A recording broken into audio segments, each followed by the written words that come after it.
Listen, The One Thing is not a book about simply getting more done. The One Thing isn't some magic trick for tidier to-do lists either. And The One Thing is definitely not a war against hard effort. What this book, The One Thing, actually does is ask a much colder, harder question. What deserves your structure? Gary Keller and Jay Papasan wrote this for capable people who often confuse equal urgency with equal weight. Look, Gary Keller and Jay Papasan aren't just soothing you with simplicity here. They are presenting a real structural demand. So let's dive right into this explainer and look at the foundation. Here's the thought to start us off. You are not stuck because you chose wrong. You are stuck because judging became shelter. I want you to hear this false belief in your own expert voice for a second. If I can just judge every option long enough, I will finally make the perfect right choice. Honestly, that sounds so responsible, doesn't it? It feels like you're valuing quality.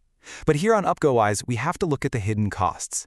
Treating unequal tasks as equals turns the simple act of judging into this highly respectable hiding place. You aren't lacking standards, you know? You just have way too many standards standing in for a solid first wall. Success is sequential, not simultaneous. We all seem to carry this idea that a mature, responsible person absolutely must keep every single option alive until perfect certainty arrives. But let's look at this through the lens of architecture. Think of an unbuilt house, just sitting there at the framing stage. Every single room wants attention. The kitchen is arguing with the study. But if you try to build them all simultaneously with no actual sequence, the whole house fails. So it all comes down to this slightly rude question. Which wall carries the load? This is the visual stress test that stops what we like to call priority theater right in its tracks. Because if the wall's wrong, well, all the beautiful taste and careful planning in the world isn't going to save the house. But if the wall is right, every other choice naturally finds its place. This book shifts the very definition of priority from what just feels urgent right now to what actually carries structural weight. This all builds into a trap we call the priority theater mechanism. You know the drill: reviewing the list, polishing the categories, tuning the labels, delaying the actual commitment. You tell yourself, hey, I'm being super careful, but each review just spends your attention. And your attention, that is the actual crew on the job site. When the crew just keeps walking around the plan and relabeling the blueprints, the frame never actually rises. These habits literally just print respectable delay. They spend your focus without ever actually raising the frame of the house. It comes down to this: defend your standards versus build the structure. That right there is the critic's bargain. Option 1. Keep evaluating absolutely every option and defend your super high standards so you don't look narrow or risk any regret. Or Option 2. Commit to a load-bearing wall before your standards fully approve of everything. Now, the first one feels really noble, right? But it spreads the load across absolutely nothing. The second option feels crude, maybe even a little reckless, but it's the crude reality of construction. You simply have to commit to the foundational timber before you start worrying about the window trim. You see, you just cannot build the house by honoring every room simultaneously. Multitasking is a lie. Just let that sit for a second. Multitasking is a lie. This book isn't giving you an excuse to neglect your life. It's giving you a way to stop false equality from running it into the ground. When everything on your list gets equal focus, absolutely nothing actually receives weight. So how do we actually fix this? Well, priority means sequence. The first wall earns first care. Focus is not some fleeting mood you just sit around and wait for. Focus is permission. It permits strength to move through one single point. It permits the house to actually stand up. When you identify priority purely as sequence, you realize that discipline actually gets smaller because you aren't fighting 100 equal battles anymore. You're fighting for one wall. And what that means is the plan stops being democratic. When equality ends, the house finally begins. Some walls just become trim. Some wishes become background noise. Some rooms just have to become later. Judgment loses its throne, and the structural load tells the hard truth. The true structure of the work has to dictate the sequence, not fairness and definitely not democracy. Purpose without priority is powerless. Endless critique and super careful planning literally steal your contact with reality. I mean, you can critique a task for weeks, but the task learns absolutely nothing and the wall doesn't gain an ounce of strength. The hidden cost of being this carefully planning critic is that you end up creating a beautifully planned, perfectly categorized, but entirely empty site. So here's the question you need to ask yourself instead. What task makes two others lighter? I really want you to use this as your visual stress test.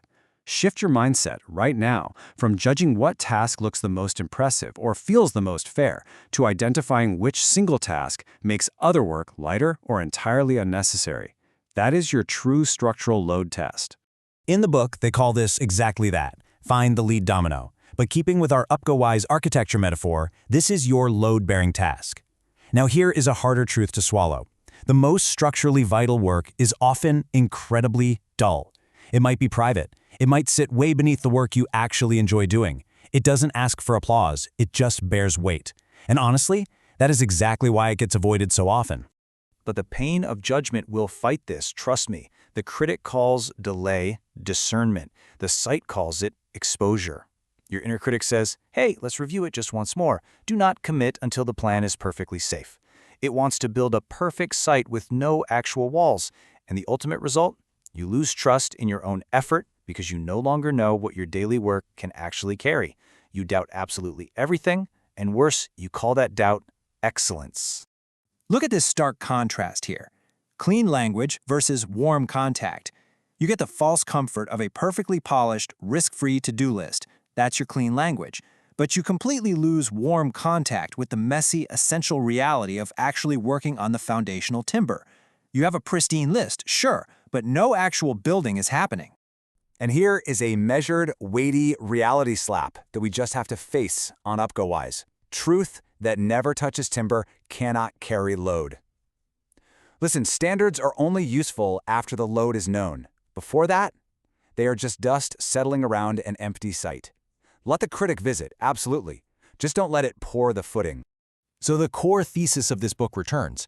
The structure comes first. A house simply cannot stand if every new request, every new wish, and every minor email claims the exact same floor. Soon, there's no house at all. There's only a plan with absolutely no spine. You have to refuse the beautiful plan that cannot stand. Okay, let's ground this philosophy into a really concrete, permanent implementation intention. We call this the load-bearing practice. Step 1, open today's list. Step 2, circle one load-bearing task. Step 3, move it to tomorrow's first block. Step 4, delete one decoy task. We are entirely removing the intense pressure of managing the entire list by forcing a single structural commitment. This is just a pencil mark on a plan. It's plain, it's simple, but it works. So here is your system-building action to actually take. Before tomorrow, open your work list, then move that one load-bearing task to the first block. Protect it before all those random messages enter your day. Give this single wall one place and one clean start. A wall cannot hold while you keep shifting it around your calendar just to accommodate lesser things. Here is a quiet truth to carry with you. You do not need a bigger life. You need one honest wall. We so often think freedom means keeping every single option alive, but true freedom actually means the right limits can bear you. You aren't lowering the bar, you're giving the bar a wall so the house can finally hold. On UpGoWise, we deep dive the philosophy behind this practice, not just for more noise, but for cleaner weight. Gold CS. I'll leave you with this provocative question to carry out. No timer, no performance, just a solid prompt to continuously test the structure of your daily work. What would become lighter if this stood first? RS3, XP. Stop asking which task is best, ask which task carries weight. Thanks so much for joining me on this explainer, and I will catch you next time.